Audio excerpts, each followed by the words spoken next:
Bonsoir, les informations pour ce lundi 3 mars.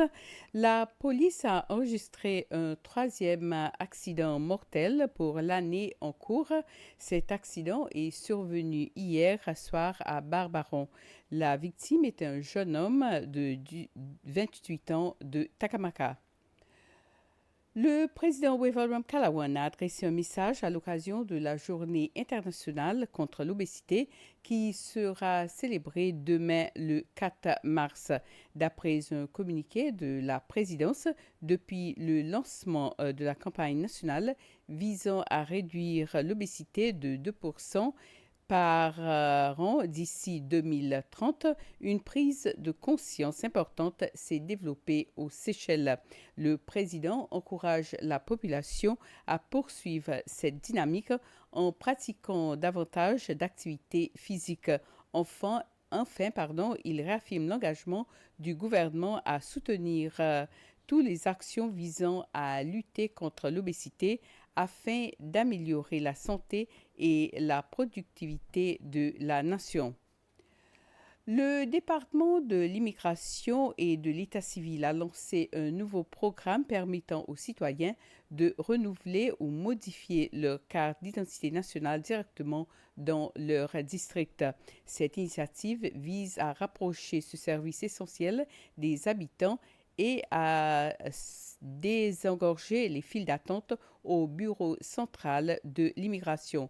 Désormais, les citoyens pourront effectuer ces démarches tous les samedis dans les centres communautaires de chaque district. Le département de l'immigration précise que ce service est ouvert à tous et pas uniquement aux résidents du district concerné. Le panneau I Love Seychelles a été vandalisé ce week-end. Des personnes ont cassé plusieurs lettres du panneau. En réponse aux dégâts, la maire par intérim de Victoria, Lydia Charlie, a exprimé sa déception et sa frustration face à l'incident.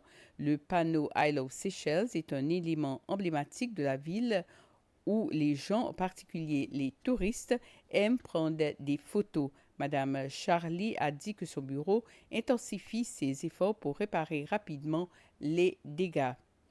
Le ministère de l'Environnement a organisé un atelier visant à valider les objectifs nationaux en matière de biodiversité en accord avec le cadre mondial de la biodiversité de la Convention Kunming-Montréal.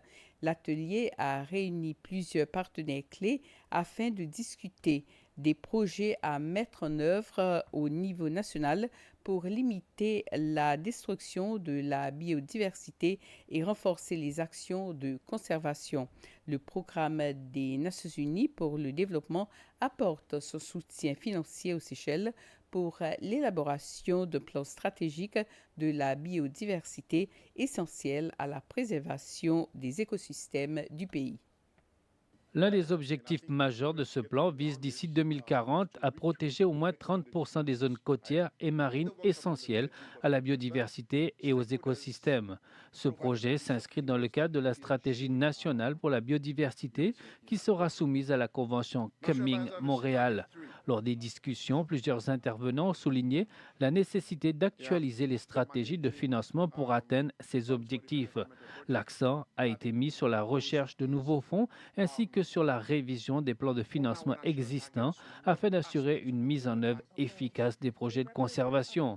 Le Programme des Nations Unies pour le développement PNUD apporte un soutien financier aux Seychelles pour l'élaboration et la mise en place de ce plan stratégique.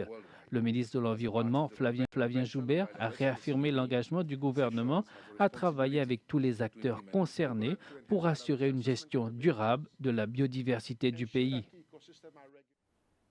L'Autorité des licences des Seychelles, SLA, a lancé son nouveau plan stratégique 2024-2027 visant à réduire la bureaucratie et à accélérer le processus d'octroi des licences aux entreprises.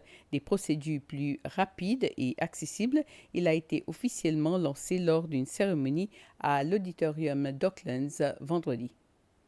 Le lancement de ce plan intervient au lendemain du discours sur l'état de la nation où le président de la République, Weva Lomkelawan, a exhorté la SLA à simplifier les démarches administratives pour les entrepreneurs.